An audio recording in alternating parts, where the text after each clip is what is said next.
Hello, hello, hello, and welcome to my very first solo live stream of 2024.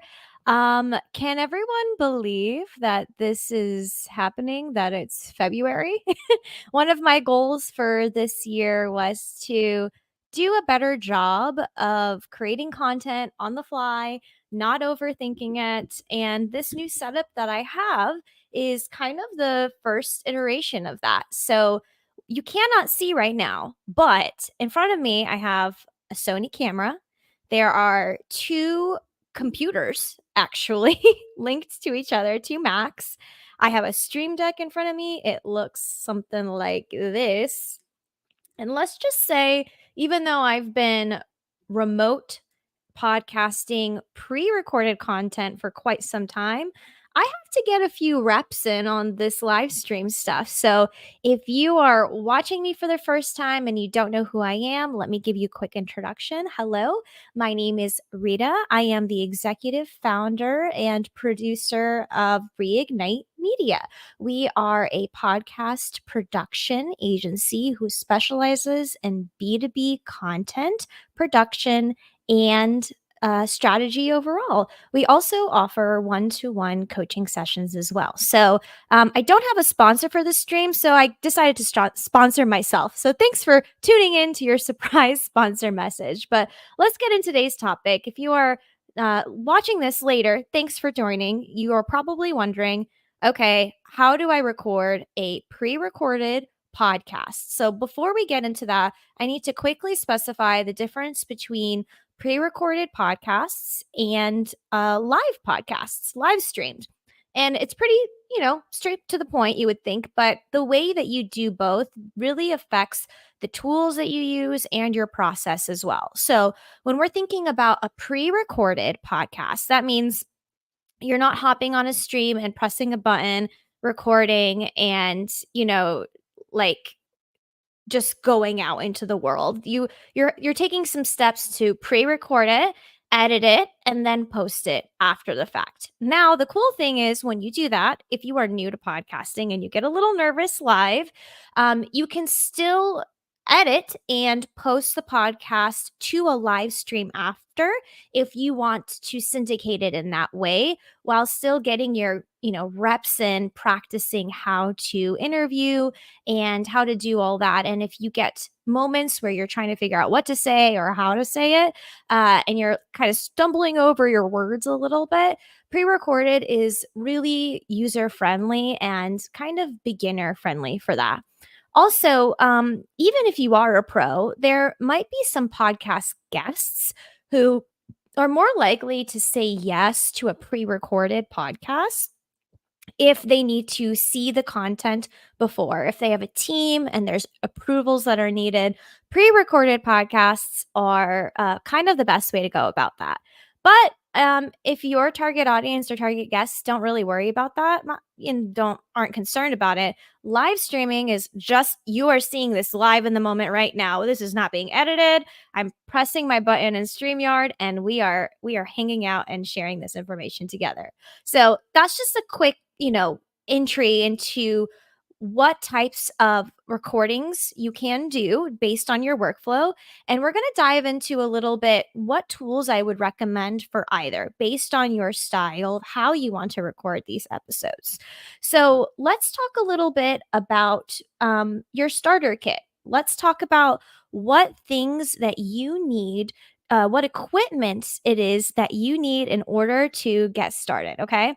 So when you're getting started, you might be concerned about the cost.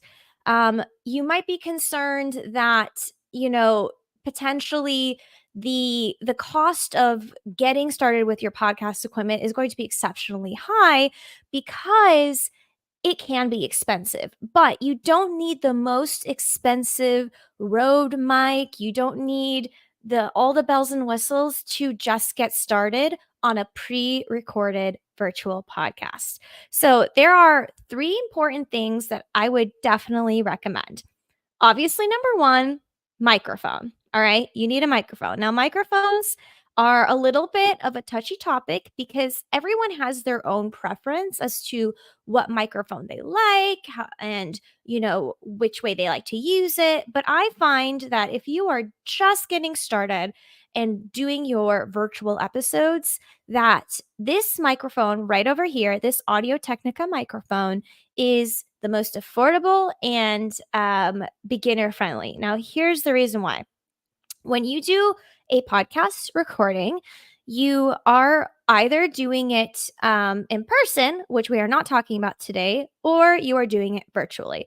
This microphone has really great sound quality on it, and you can use a USB cable to remote virtually. You can plug one end of the USB from the microphone directly into your computer.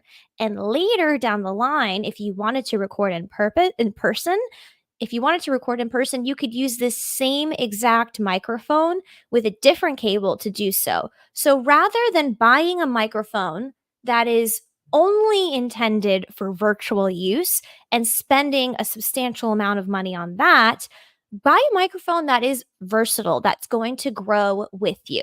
So this Audio Technica mic, which I will link in the description below, is that it's both. You can plug it into a fancy mixer or a Zoom or a PodTrack. And if you don't know what those things are, it's okay. I'm going to do a follow-up session on that at some point. Or in this case, directly into your computer. So that's it. Microphone number one. Number two, headphones. Please wear headphones. I know it's not as aesthetic, it's not as pretty, but headphones are so important for sound quality for both not just you and your guests as well. Headphones plug in and create that sound dilution so that your feedback doesn't easily come through on a computer. So, for example, if I'm on a virtual recording with somebody, let's use Zoom as just a base level example since it's fairly simple and most of us should know how to use Zoom by this point, right? Now, if you're on a Zoom call and that's how you choose to start recording your podcast because that's what you got right now. If you are only using a mic and do not have headphones, what's going to happen is the sound is actually going to come through your speakers when your guest is talking, and your microphone will register that sound. That's going to cause bleed in the recording. So it's going to be a little harder later to edit out that echo or that response of when that person is talking from your audio file. And having separate or at least clean audio files is super important when you are recording virtually because you want to limit the amount of background noise so it makes the editing process cleaner and also a little bit easier for you as well. So these headphones right here, there are plenty of headphones that you could buy, but let me tell you, I have them in white, $10. So great. They're Sony headphones. They fold. I'll show you right now. Look at this. They fold. See that? Just fold them up. They can go anywhere. They plug into your computer. And if you need to plug it into your phone for whatever reason, just get one of those dongle doohickeys that Apple makes you get if you have an Apple phone. Plug it in at the end of this very lightweight headphone set. Sounds great. Put it in your phone and voila, you have headsets. All right. So I know I'm rambling a bit on this, but these are the most two important things that you need. Obviously, microphone and headset. And the reason why I'm harping on it is because there are so many reviews out there of various additional types of equipment that you might need to record virtually. But truly, the bare minimum, these two bare minimum are just the microphone and the headset. So it's just really important. So we're going to take a small break and I will be right back. I'm going to have you do a little bit of a search on what microphone you might use, right? So it's the Amazon one. You can use it's from Amazon and the headphones. So if you were to go and look, let me give you a second to look it up really quick and come right back. So just one moment.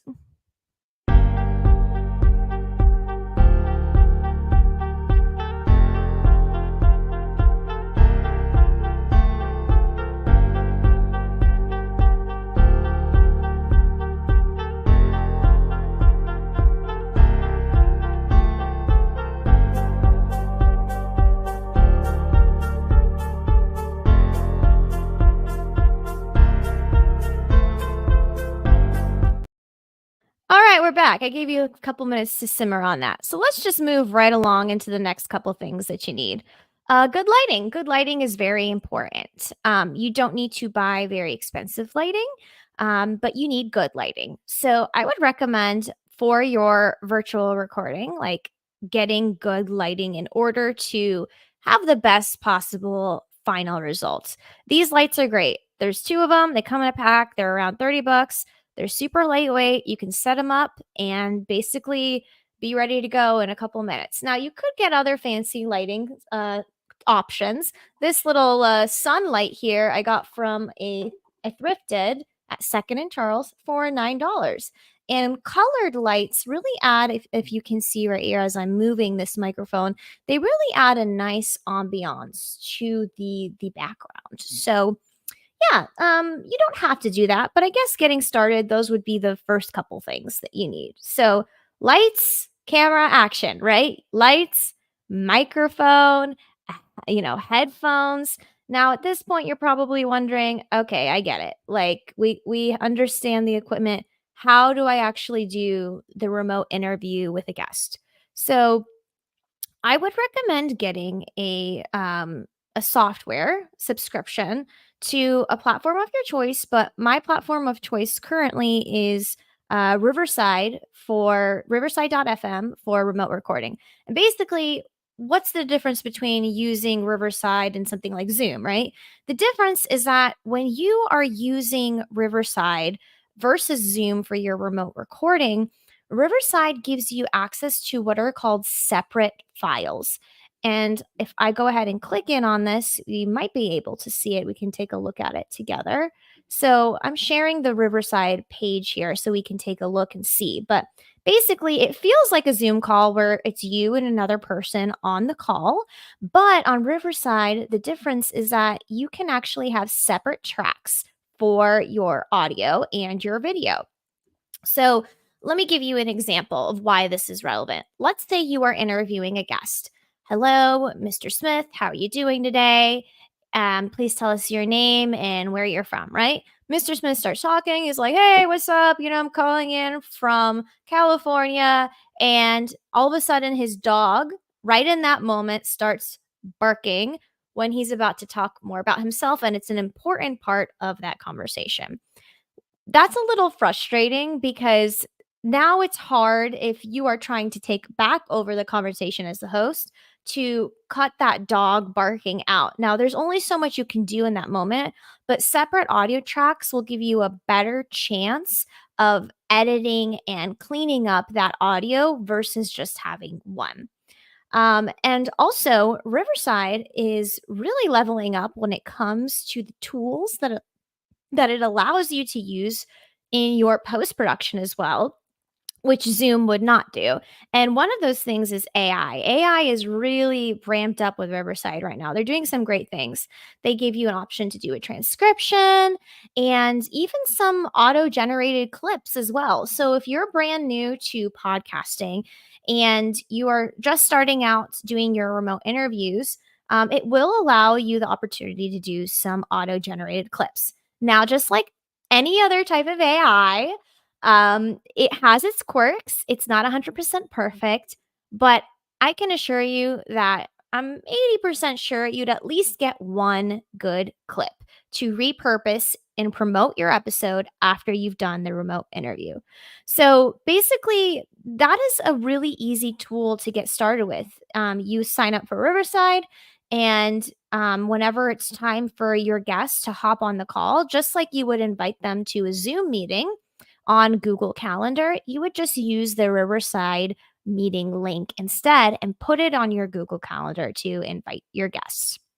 So, those are a few things that I would recommend to get started when it comes to really getting set up with recording and doing your first virtual remote episode with a podcast guest. Now, if you want to get into more of the nitty gritty, we totally can. I would recommend getting a bit of a nicer camera if you can. And the reason for that is when you have a nicer camera, It's not required, but it really helps in making you look professional and giving you a great impression, giving your guest a great impression as well too. So, I'm going to show you very quickly the camera that I'm currently using and absolutely love. Because like I said earlier with the microphone, having the versatility of purchasing something that does more than just the initial thing that you wanted to do, like the microphone, is really awesome because you are spending your money and you're budgeting for your podcast, and you want your podcast to be a long-term thing. You want it to grow with you. So, you could absolutely purchase a lesser expensive, webcam. You could absolutely do that. If you do not see yourself in the future doing in person interviewing, and you're going to be interviewing in your office or at your house or wherever it is, there are some awesome like Logitech high def webcams that I would recommend.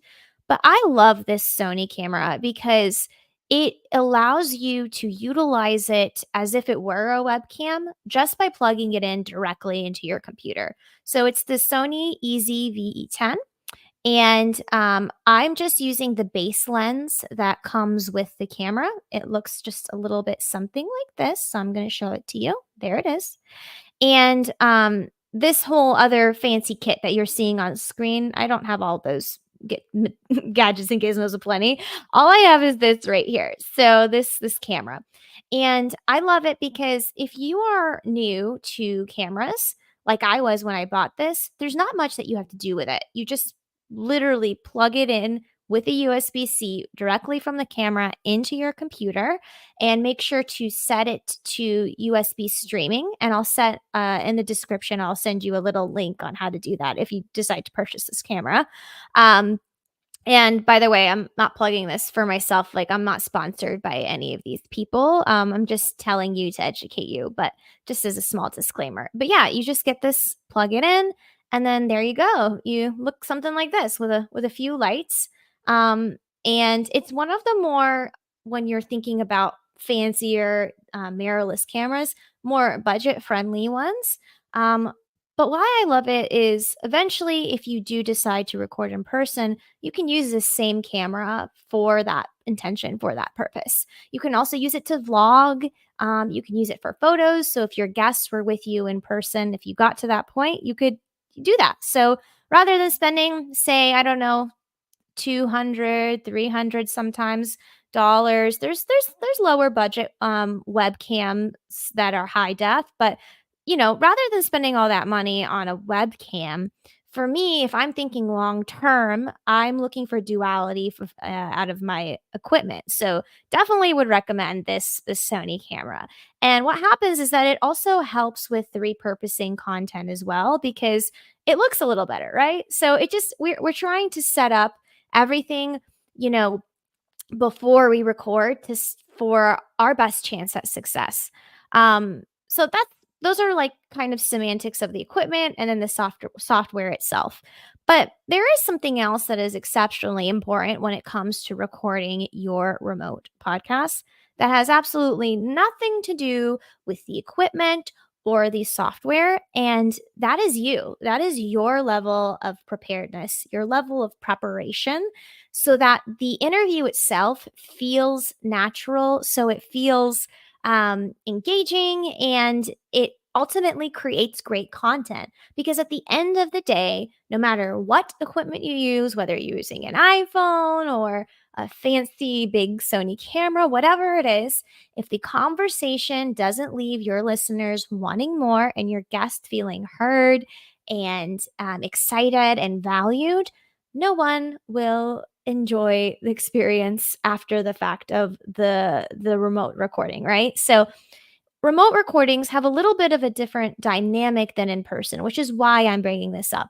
In person, a lot of the time, if you're quite extroverted and it's easy to talk to people, it can be very natural for both parties to engage in an organic conversation. But not everyone is as comfortable in a virtual speaking scenario. Um, And the guests in particular are looking for a little more guidance from you as a host. So, preparing a few questions in advance of the interview and emailing it to your guest it does wonders. It helps the guests mentally prepare for what is going to come and what they will be interviewed on. And it also helps both of you kind of stay on track during the remote interview. Um, when you are doing a remote podcast, you are trying to aim for anywhere from about 30 to 45 minutes maximum on the interview duration length itself. And I find that anything less than that is either a result of kind of a lack of preparedness or is a result of just kind of being nervous and rushing through the interview and not really listening to your guests. Now, their short podcast episodes can be very effective as well too. I'm not saying there's anything wrong with that, but I do find that when you are doing an interview remotely, you'll have a better experience overall, and it'll feel more immersive and natural when you are preparing and sending them questions in advance. So, what I would do is I would recommend creating anywhere from 5 to 6 questions on a small, one page Google Doc. And usually that amount of questions will equal the allotted time that I recommended for your podcast episode, that 30 to 45-minute mark. If you go less than that, say 2 or 3 questions, you may not get as much out of the interview. If you go much more than that, past 7+ questions, you might have a bit of a longer interview on your hands, which is fine because it's okay to speak more. I'd rather you have a more in-depth conversation remotely and then cut it down in post-production later than the other way around. So, if you need advice on the types of questions that you should ask on your interview, and you'd like me to do a stream or a webinar on that, definitely let me know. I would love to do it, and I'd be more than happy to. So, let's do a little bit of a recap here. We talked about the kind of equipment that you need for your remote interview, the actual software that I would recommend. So if you're just starting out and you don't have a big budget, Zoom or Riverside if you have a little bit more of a budget, riverside.fm. And we also talked about creating the best possible guest experience and creating better content through your remote interview by creating a list of predetermined questions that your guests get sent at least the morning of or maximum a couple hours before the interview. Best practice would be maybe a couple days, but hey, I get it. We're busy. So, those are just a few tips that I would recommend when you are recording your remote podcasts. If you have any questions or anything that you would like me to speak on during this conversation, I, in the future, am going to do more of these and I would love to hear them. If you are watching the re recording of this and you feel the same, you have a question, please let me know. I would love to answer it for you. And that kind of wraps it up for our little content hangout stream today. Um, yeah, that's pretty much it. So, thank you so much for joining me on this conversation. Again, my name is Rita, and I am happy to be your content buddy in B2B and podcasting, all things related. And I'll catch you on the next one. Thanks so much. Bye.